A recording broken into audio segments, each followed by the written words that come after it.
அனைவருக்கும் வணக்கம். எல்லாரும் எப்படி இருக்கீங்க? ரொம்ப நல்லா இருப்பீங்கன்னு நம்புகிறேன். நானும் ரொம்ப நல்லா இருக்கேன். இன்றைக்கி நம்மளோட வீடியோ பதிவில் பார்க்க போகிறது என்னென்னு பார்த்தீங்கன்னா, மார்கழி மாதம் 11வது நாள் நான் குலதெய்வ வழிபாடை பற்றி கொடுத்துருந்தேன். கண்டிப்பாக இந்த வீடியோ பதிவும் உங்கள் எல்லாருக்கும் பயனுள்ளதாக இருக்கும்னு நம்புகிறேன்.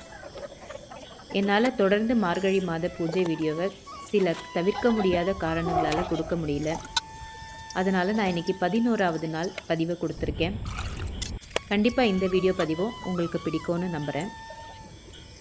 இதில் நான் குலதெய்வ வழிபாடை பற்றின சில விஷயங்களை சொல்லியிருக்கேன்.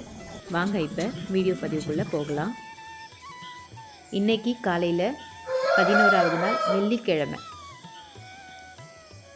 வெள்ளிக்கிழமை காலையில் பார்த்திங்கன்னா பொழுது விடிஞ்சிட்டு தான் இருந்தது. மணி ஒரு 6 மணிக்கு மேலே தான் நான் தீபமே ஏற்றியிருந்தேன். அதுக்கப்புறமா ஒரு சிஸ்டர் எனக்கு கமெண்ட்டில் கேட்டிருந்தாங்க, இந்த மாதிரி நான் ஒரு கோட்ரஸ் வீட்டில் இருக்கேன், அதனால் என்னால் எனக்கு இந்த மாதிரி நிலைவாசல்லாம் இல்லை, நான் எப்படி குலதெய்வ வழிபாடை பண்ணுறது அப்படின்னு சொல்லி ஒரு கமெண்ட்டில் கேட்டிருந்தாங்க. அவங்களுக்காகவே நான் ரொம்ப நாளாக யோசிச்சுட்டு இருந்த ஒரு விஷயத்தை, சரி மார்கழி மாதம் தனுர் மாதம் தெய்வங்களுக்குரிய இந்த மாதத்தில் நாமளும் ரொம்ப நாளாக நினச்சிட்ருந்தோம், இந்த சிஸ்டருக்காகவும் இந்த பதிவில் சில விஷயத்தை போட்டு இந்த மாதிரி நிலைவாசல் இல்லை கோட்ரஸ் வீட்டில் இருக்கிறோம் அப்படின்றவங்களுக்காக இந்த பதிவு கண்டிப்பாக பயனுள்ளதாக இருக்கும்னு நம்புகிறேன். நான் ரொம்ப நாளாக நினச்சிட்டு இருந்தேன் அப்படின்னு சொன்னது குலதெய்வத்தை நம்ம வீட்டில் எப்போவுமே ஒரு படமாக வச்சுருப்போம். படம் இல்லாதவங்க, அப்படி இல்லை குலதெய்வம் என்ன குலதெய்வம்னு தெரியல அப்படின்னு நினைக்கிறவங்க ஒரு கலசத்தில் நீரை வச்சு அந்த கலசத்தில் நம்மளுடைய குலதெய்வத்தை பிரதிஷ்டை பண்ணி நம்ம வாரந்தோறும் வழிபாடு செய்கிறது. வாரந்தோறும் சிறப்பான வழிபாடும், தினந்தோறும் தினமும் நம்ம கையெடுத்து கும்பிட்டு அந்த கலசத்தில் இருக்கக்கூடிய நீரில் நம்ம குலதெய்வம் இருக்கிறதா நினச்சி அந்த கலசத்துக்கிட்ட ஒரு தீபம் ஏற்றி வழிபாடு செய்கிறது அப்படின்றது இன்றைக்கி பல பேரும் செஞ்சுட்டு தான் இருக்கோம். அதுபோல் நானும் செய்யணும் அப்படின்னு நினச்சிட்டு இருந்தேன். என்னுடைய குலதெய்வம் பார்த்திங்கன்னா முனீஸ்வரருக்கு நம்ம 5 கல் இல்லைக்கட்டி 3 செங்கல் வச்சு அவங்களுக்கு வழிபாடுகள் செய்கிறது உண்டு. இப்போது நான் இருக்கிற வீட்டில் பார்த்திங்கன்னா என்னால் அந்த மாதிரி ஒரு வழிபாடை செய்கிறதுக்கான வாய்ப்புகள் குறைவாக இருக்குது. அதனால தான் நான் சரி நம்மளுடைய கலசத்தில் நம்ம குலதெய்வத்தை எழுந்தருளை செஞ்சு தினந்தோறும் நம்ம குலதெய்வத்துக்கான வழிபாடை செய்யணும் அப்படின்ட்டு நானுமே ரொம்ப நாளாக யோசிச்சுட்டு இருந்தேன். இது பார்த்திங்கன்னா அந்த சிஸ்டர் கேட்டதும் சரி அவங்களுக்குமே நம்ம ஒரு வழி சொன்ன மாதிரி இருக்குமே, நமக்கு தெரிஞ்ச ஒரு விஷயத்தை அவங்களோட ஷேர் பண்ணிக்கலாம் அப்படின்னு சொல்லிட்டு தான் நான் இந்த வீடியோ பதிவை கொடுத்துருக்கேன். ஆனால் அந்த சிஸ்டர்கிட்ட சொன்னது, நிலைவாசல் இல்லைனாலும் பரவாயில்ல, நீங்கள் மெயின் டோராக எந்த இடத்த வச்சுருக்கீங்களோ அந்த இடத்துல இந்த மாதிரியான வழிபாடுகள் செய்யுங்க அப்படின்னு சொல்லி போட்டிருந்தேன். அந்த மாதிரியும் செஞ்சுக்கலாம். என்னால் இந்த கலசத்தில் நீர் வச்சு தினந்தோறும் அதை பராமரித்து விளக்கேற்றி என்னால் செய்ய முடியல அப்படின்றவங்க நீங்கள் நார்மலாக இருக்கக்கூடிய உங்களுடைய நுழைவாயில் இருக்கக்கூடிய அந்த இடத்துல நீங்கள் பூஜைகளை செஞ்சுக்கலாம். இல்லை என்னால் முடியும் அப்படின்னு நினைக்கிறவங்க, நான் இன்றைக்கி செஞ்சிருந்த குலதெய்வ பிரதிஷ்டை பண்ணி தினந்தோறும் வழிபாடு செய்யணும். பிரதிஷ்டை பண்ணிவிட்டு நம்ம அப்படியே விட்டுறது அப்படின்றது கண்டிப்பாக கூடாது. ஒரு விஷயத்தை நம்ம செய்ய ஆரம்பிக்கிறோம் அப்படின்னா கட்டாயம் அதை பற்றி நல்லா தெரிஞ்சுட்டு அதை நம்மளால் கடைப்பிடிக்க முடியும் அப்படின்னும் போது தான் நம்ம அந்த விஷயத்தை செய்ய ஆரம்பிக்கணும். அப்போ தான் நமக்கு தேவையான நல்ல பலன்களும் அதில் கிடைக்கும். அதனால் எப்போவுமே ஒரு விஷயத்தை செய்யறதுக்கு முன்னாடி யோசிச்சுக்கோங்க, நம்மளால் இதை கண்டிப்பாக கடைப்பிடிக்க முடியும், செய்ய முடியும் அப்படின்னு நினைக்கிறவங்க இந்த மாதிரியும் குலதெய்வ வழிபாடை செய்யலாம். குலதெய்வமே தெரியல அப்படின்றவங்களும் கட்டாயம் இதை செய்யலாம். நான் இன்றைக்கி குலதெய்வ வழிபாட்டுக்கு முதல்ல நம்மளுடைய நிலைவாசலை எப்போவும் போல் நல்லா தொடச்சி எடுத்துட்டு அதில் மஞ்சள் குங்குமம் எல்லாம் வச்சுக்கலாம் அப்படின்னு சொல்லிட்டு மஞ்சள் குங்குமம் எல்லாத்தையும் வச்சு விட்டுக்கிட்டேன்.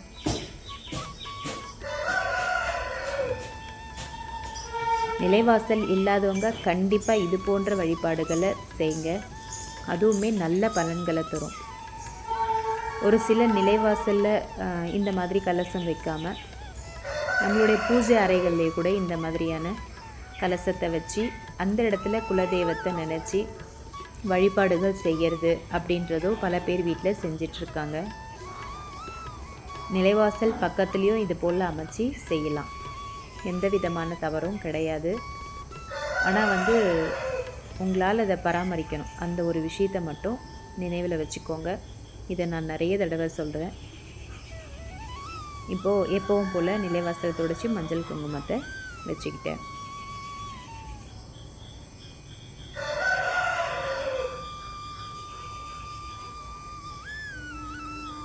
குலதெய்வ வழிபாடு அப்படின்றதுல நிறைய விஷயங்கள் இருக்குது.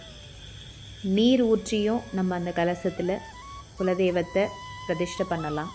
அப்படி இல்லை அப்படின்னா நம்மளுடைய குலதெய்வ கோயிலிருந்து ஒரு பிடி மண் எடுத்துகிட்டு அதை ஒரு மஞ்சள் துணியில் கட்டி அதை அந்த கலசத்துக்குள்ளே வச்சுட்டு அதில் ஒரு எலுமிச்சை பழம், 1 ரூபாய் நாணயம், அதுக்கப்புறமா வாசனை பொருட்கள், இது எல்லாத்தையும் வச்சியும் நம்ம வழிபாடு செய்யலாம்.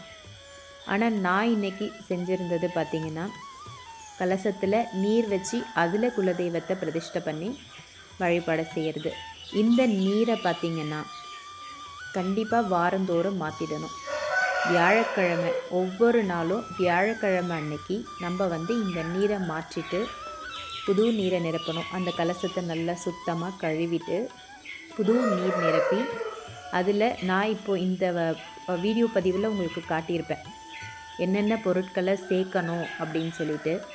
அந்த பொருட்களை எல்லாத்தையும் சேர்த்து வாரம் பராமரிக்கணும். கண்டிப்பாக பராமரிக்கணும். அந்த மாதிரி செய்கிறதும் ஒரு விதம் இருக்குது. அப்படி இல்லை அப்படின்னா பச்சரிசியை வச்சு அதில் 1 ரூபாய் நாணயத்தை வச்சு ஒரு சிலர் அந்த மாதிரியும் செய்வாங்க. உங்களுக்கு இதில் எந்த விஷயம் சரி, நம்மளால் இதை கண்டிப்பாக ஃபாலோ பண்ண முடியும் அப்படின்னு நினைக்கிறீங்களோ அந்த விஷயத்தை நீங்கள் செய்யுங்க. இப்போ நம்ம இந்த வாரந்தோறும் வியாழக்கிழமை அன்னைக்கு இந்த நீரை எடுக்கிறோம் இல்லையா, இந்த நீரை என்ன பண்ணணும் அப்படின்னு பார்த்தீங்கன்னா, ஒன்று வீடுகளில் தெளித்து விடலாம். அப்படி இல்லை அப்படின்னா செடிகளில் கால் படாத இடத்துல செடிகளில் கொட்டிடுங்க. இல்லை மாடி மேலே கால் படாத இடத்துல கொட்டி விட்டுடுங்க. இது வீட்டுக்கு ரொம்பவும் நல்லது. இதில் எது உங்களால் முடியுதோ அந்த விஷயத்தை கண்டிப்பாக ஃபாலோ பண்ணுங்கள். நிறைய தண்ணி இப்போது நான் ஒரு மீடியம் சைஸ் கலசத்தை தான் வச்சுருக்கேன். அதனால் கொஞ்சம் தண்ணியை வீட்டில் தெளிச்சிட்டு மீதி இருக்கக்கூடிய தண்ணியை பார்த்திங்கன்னா செடிகளில் கொட்டி விட்டுருவேன். கால் படாத இடத்துல பார்த்து கொட்டி விட்டுருணும். இதுபோல் வாரம் வியாழக்கிழமை இந்த விஷயத்தை செய்யலாம். இந்த தனுர் மாதத்தில் தெய்வங்களுக்குரிய இந்த மாதத்தில் நான் என்னுடைய குலதெய்வத்தை பிரதிஷ்டை பண்ணியிருந்தேன். இதுபோல் நீங்களும் குலதெய்வம் தெரியலை அப்படின்னாலும் சரி, தெரிஞ்சிருந்தாலும் சரி, படம் இல்லைன்னா இந்த மாதிரி வழிபாடுகள் செய்யலாம். இப்போது பாவை விளக்கு வைக்கக்கூடிய இடத்துல எல்லாமும் நான் மஞ்சள் தேய்ச்சி சின்னதாக ஒரு ஸ்டென்சில்ஸ் வச்சு ஒரு கோலத்தையும் போட்டு விட்டுக்கிட்டேன். அதுக்கடுத்ததாக நம்மளுடைய நிலைவாசல் பக்கத்தில் இருக்கக்கூடிய மாட விளக்கு ஸ்டாண்டையும் நல்லா சுத்தப்படுத்திட்டு அந்த இடத்துலையும் மஞ்சள் குங்குமம் எல்லாம் வச்சு விட்டுக்கிட்டேன். அதே போல் வியாழக்கிழமையில் கூட நீங்கள் இந்த வழிபாடை துவங்கலாம். வியாழக்கிழமைக்குன்னு ஒரு சிறப்பு இருக்குது. வியாழக்கிழமை குருவோடைய நாள் அப்படின்னு சொல்லுவாங்க. குரு பகவானும் பார்த்திங்கன்னா எந்த ஒரு விஷயத்தையும் நம்மளுக்கு தொடங்கிறதுக்கு உறுதுணையாக இருக்கக்கூடியவர். அதனால் குருவோடைய நாளில் கூட நம்ம இது போல் ஏதாவது ஒரு விஷயத்தை துவங்குறோம் அப்படின்னா கூட அந்த விஷயத்தை வியாழக்கிழமையில் செய்யலாம்.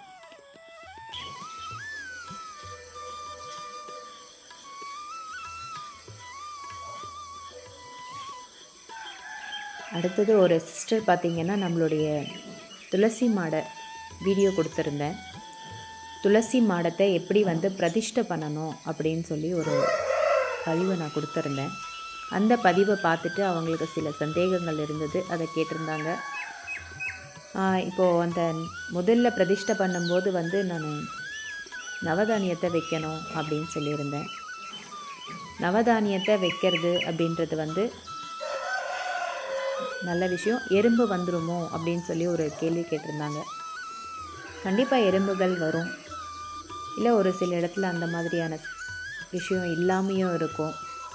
எறும்புகள் வந்து அந்த நவதானியத்தை சாப்பிட்டாலும் நல்ல விஷயந்தான். வாயில்லா ஜீவன் வந்து ஒரு ஏதோ நம்மளால் ஒரு நவதானியம் வந்து அதுக்கு கிடச்சி அதை சாப்பிடுது அப்படின்னும்போது கண்டிப்பாக அதால் எந்த ஒரு கெடுதலும் கிடையாது. அதுவுமே நல்ல விஷயந்தான். எந்த தெய்வமும் அந்த எறும்புகளுக்கு நம்ம உணவளிச்சதுக்காக நம்மளை தண்டிக்க போகிறது கிடையாது. அதனால் நீங்கள் அந்த மாதிரி எதுவும் யோசிக்காதீங்க. நவதானியத்தை முதல்ல வைக்கிறதுக்கு முன்னாடி இந்த எறும்பு வராமல் இருக்கணும் அப்படின்னு நீங்கள் நினைக்கிறீங்கன்னாக்கா அந்த இடத்துல மஞ்சள் தூளை தூவிட்டு அதுக்கு மேலே நவதானியத்தை வைங்க, அதுக்கு மேலே நீங்கள் மாடத்தை வைங்கன்னு சொல்லியிருந்தேன். அந்த சிஸ்டர் பார்த்திங்கன்னா இதுக்கு முன்னாடி வந்து தொட்டியில் வச்சுருந்தேன், அதாவது பிளாஸ்டிக் தொட்டியில் வச்சுருந்ததா சொல்லியிருந்தாங்கன்னு நினைக்கிறேன். இப்போது அதுலேருந்து எடுத்துகிட்டு மாடம் வைக்கலான்னு இருக்கேன் அப்படின்னு சொல்லியிருந்தாங்க. ரொம்ப நல்ல விஷயம். அதே போல் முறையான பிரதிஷ்டை பண்ணணும் அப்படின்னு நீங்கள் ஆசைப்பட்டதையும் வந்து நான் ரொம்ப பாராட்டுறேன். கண்டிப்பாக வந்து ஒரு விஷயத்தை நம்ம செய்கிறோம் அப்படின்னா வந்து அதை பற்றி முழுமையான விஷயங்களை தெரிஞ்சுக்கிட்டு அதோடைய முழுமையான பலன்களை அடையணும் அப்படின்றதான் வந்து நம்ம செய்கிற ஒரு பூஜைக்குமே வந்து பிரயோஜனம் உண்டு. அதனால் நீங்கள் சொல்லியிருந்தது போல் இந்த விஷயத்தை கடைப்பிடிக்க ஆரம்பிங்க. கண்டிப்பாக உங்களுக்கு நல்லதே நடக்கும். வேறு ஏதாவது சந்தேகங்கள் இருந்தாலும் கண்டிப்பாக கேளுங்க. நான் 2வது வாட்டி 3வது வாட்டி கேட்டேன்னா வந்து எதுவும் நினச்சிக்க போகிறதில்ல. சாரியெல்லாம் நீங்கள் சொல்ல வேண்டாம். எனக்கு தெரிஞ்ச ஒரு விஷயத்தை நான் உங்களோட ஷேர் பண்ணிக்கிறேன், அவ்வளோதான்.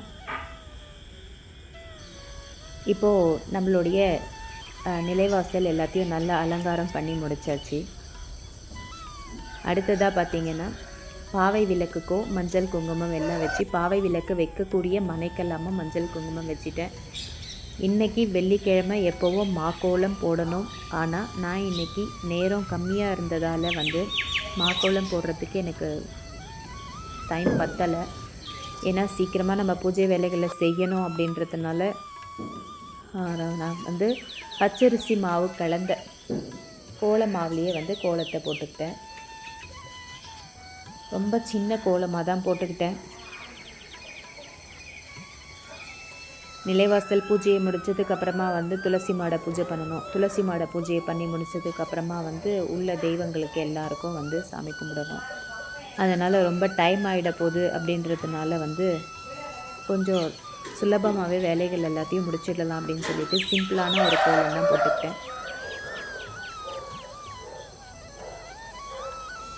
அதே போல் குலதெய்வ வழிபாட்டில் பார்த்திங்கன்னா மாதந்தோறும் உங்களால் முடிஞ்சது அப்படின்னா வெல்லம் குலதெய்வத்துக்கு வாங்கி தர்றது அப்படின்றது ரொம்ப சிறப்பான ஒரு விஷயம். உங்களுடைய குலதெய்வம் எதுவாக இருந்தாலும் அந்த குலதெய்வ கோயிலுக்கு உங்களால் போக முடிஞ்சது அப்படின்னா கண்டிப்பாக ஒவ்வொரு மாதமும், அதாவது தமிழ் மாதத்தில் இப்போது மார்கழி போயிட்டுருக்கு இல்லைங்களா, மார்கழி 1ஆம் தேதி, அடுத்தது பார்த்திங்கன்னா மார்கழிக்கு அடுத்து தை வரப்போகுது. தை மாதத்தோடைய 1ஆம் தேதி இல்லை தை மாதத்தில் ஏதாவது ஒரு நாள் உங்களால் முடியும் போது அந்த குலதெய்வ கோயிலுக்கு வந்து வெல்லம் வாங்கி தர்றது அப்படின்றது வந்து ரொம்ப சிறப்பான ஒரு விஷயம். முடிஞ்சவங்க கண்டிப்பாக இதையும் ட்ரை பண்ணுங்கள். எதையும் நான் கட்டாயப்படுத்தலை, இப்படி தான் செய்யணும் இப்படி தான் பண்ணணும் அப்படின்றது கிடையாது. எல்லாத்துக்குமே நம்மளுடைய மனசு காரணம். இது மாதிரி செய்யும்போது நல்லது அப்படின்னு நம்ம முன்னோர்கள் சொல்லியிருக்காங்க அப்படின்னா அதை கடைப்பிடிக்கிறதுக்கு நம்ம ட்ரை பண்ணணும், அவ்வளவுதான். இப்போது நான் குலதெய்வத்தை எப்படி வைக்கிறது அப்படின்னு நான் என் வீட்டில் எப்படி வச்சுருக்கேன் அப்படின்றத காட்டியிருக்கேன். பார்த்திங்கன்னா முதல்ல ஒரு மணப்பலகையை போட்டுட்டேன். அதுக்கு மேலே இந்த க்ரீன் மேட் இருக்கு இல்லையா, அந்த மேட்டை வச்சுட்டு இந்த சொம்பில் தான் வந்து நான் வந்து குலதெய்வத்தை பிரதிஷ்டை பண்ண போகிறேன்.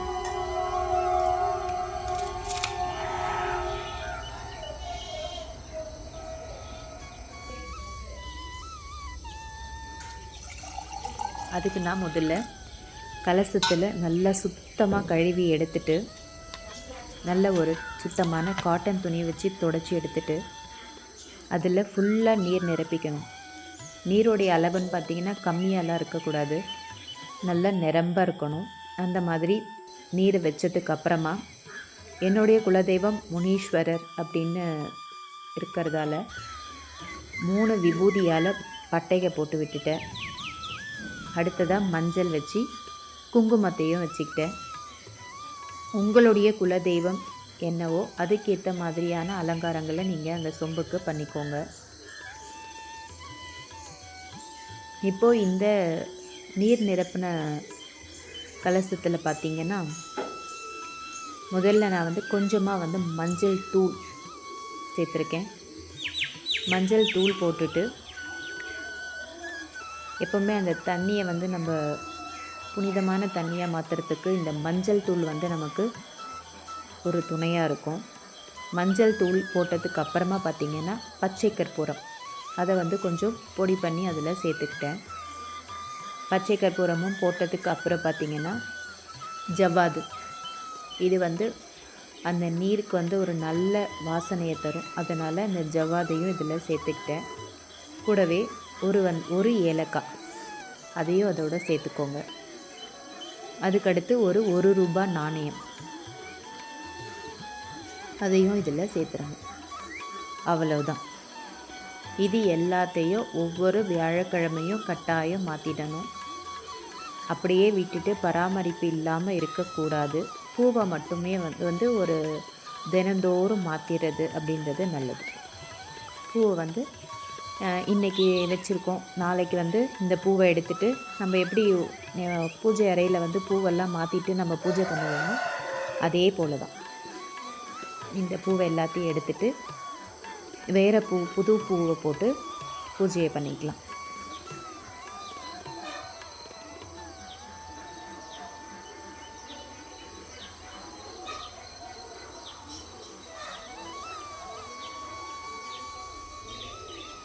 காற்றுல அணையாமல் இருக்கிறதுக்காக இந்த மாதிரி விளக்கு ஸ்டாண்ட் ஒன்று வச்சு அதுக்குள்ளே நான் ஒரு அகல் விளக்கு வச்சுக்கிட்டேன்.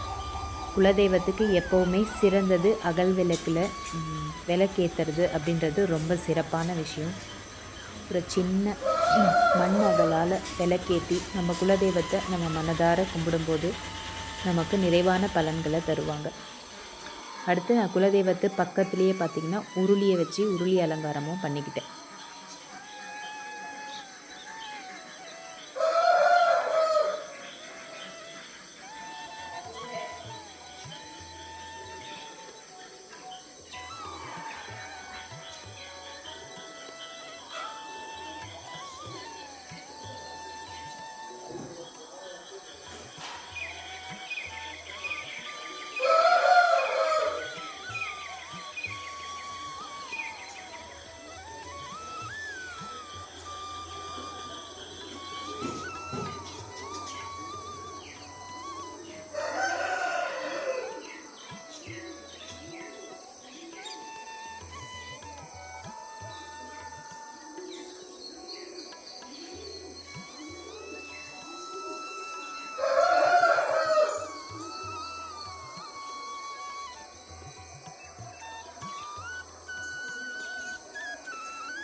அடுத்ததாக பாவை விளக்கை ஏற்றிட்டேன். அதுக்கு அடுத்தது நம்ம குலதெய்வத்துக்கான விளக்கையோ ஏற்றிக்கலாம் அப்படின்னு சொல்லிட்டு குலதெய்வத்துக்கிட்டேயும் விளக்கு ஏற்றி வச்சுக்கிட்டேன். இந்த மண்ணாலான வீடு மாதிரி ஒன்று இருக்குது, ஃபோட்டோவில் வீடியோவில் உங்களுக்கு நல்லா தெரியும்னு நினைக்கிறேன். இதுவுமே பார்த்திங்கன்னா ஒரு சிஸ்டர் கேட்டிருந்தாங்க, ரொம்ப அழகாக இருக்குது, இது என்னது அப்படின்னு சொல்லி கேட்டிருந்தாங்க. இது பார்த்திங்கன்னா நான் சும்மா வீட்டை டெக்கரேட் பண்ணுறதுக்காக வாங்கியிருந்த ஒரு மண் வீடு தான். ஆனால் வந்து அதையே நான் என்ன பண்ணேன்னா கொஞ்சம் நேரம் தண்ணியில் ஊற வச்சு ஓட்டை போட்டு சாம்பிராணி வைக்கிற மாதிரி பண்ணிக்கிட்டேன். இந்த மாதிரி வெளியில் வைக்கிறதுக்கு அது ரொம்ப அழகாக இருந்தது. அதனால் வந்து நான் அதில் சாம்பிராணி வச்சுக்கிட்டேன். இதுவுமே பார்த்திங்கன்னா நான் மீஷோவில் தான் வாங்கியிருந்தேன். எனக்கு தெரிஞ்சு ஒரு ரூ. 100 ரூ. 110 ஏதோ ஒரு ரேட்டு தான் நினைக்கிறேன். வாங்கி ரொம்ப நாள் ஆன தொட்டு எனக்கு சரியாக தெரியல. கண்டிப்பாக நீங்கள் மீஷோவில் வந்து இதை ஃபோட்டோ எடுத்து நீங்கள் போட்டிங்கன்னா கூட உங்களுக்கு அது வரும். இதுக்கப்புறம் பார்த்திங்கன்னா முதல்ல குலதெய்வத்துக்கிட்ட விளக்கேற்றின பிறகு துளசி மாடத்துக்கிட்டேயும் விளக்கேற்றிக்கிட்டேன். இப்போ நம்ம வெளியில் பிரதிஷ்டை பண்ணதுக்கு அப்புறமா பார்த்திங்கன்னா ஒவ்வொரு நாளும் நம்ம பூஜை செய்யறதுக்கு துவங்கும் போது முதல்ல நம்ம குலதெய்வத்துக்கிட்ட இருக்கக்கூடிய தீபத்தை ஏற்றி முடிச்சுட்டு அதுக்கப்புறமா தான் வந்துட்டு நம்ம துளசி மாடத்துக்கிட்டேயும் சரி மாட விளக்கு, அதுக்கப்புறம் பூஜை அறையில் இருக்கக்கூடிய விளக்கு, இது எல்லாத்தையும் ஏற்றணும். அடுத்ததாக அக்ஷதை எல்லாத்தையும் போட்டு விட்டுக்கலாம் அப்படின்னு சொல்லிட்டு அக்ஷதையை போட்டுட்டு நம்மளுடைய பூஜையவும் தொடங்கிட்டேன்.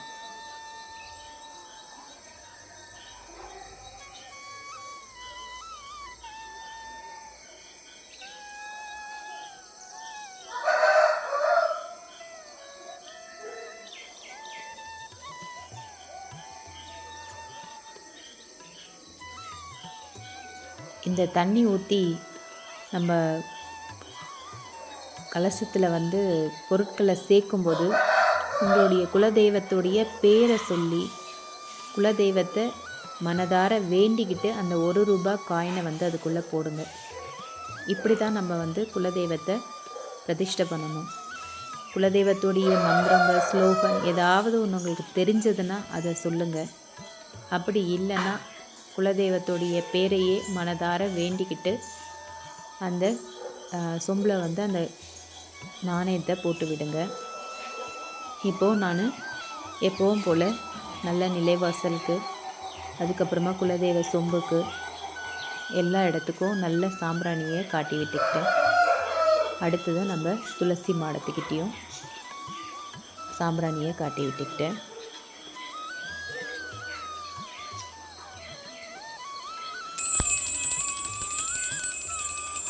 இது போல தான் என்னுடைய வெள்ளிக்கிழமை நம்மளுடைய குலதெய்வ வழிபாட்டை நான் பண்ணியிருந்தேன்.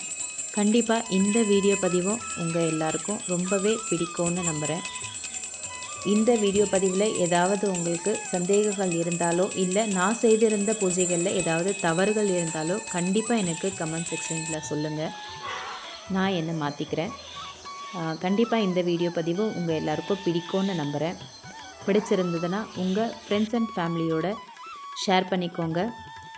லைக் பண்ணுங்கள், ஷேர் பண்ணுங்கள், சப்ஸ்கிரைப் பண்ணுங்கள். பக்கத்தில் இருக்கக்கூடிய பெல் பட்டனையும் ப்ரெஸ் பண்ணி வச்சுக்கோங்க.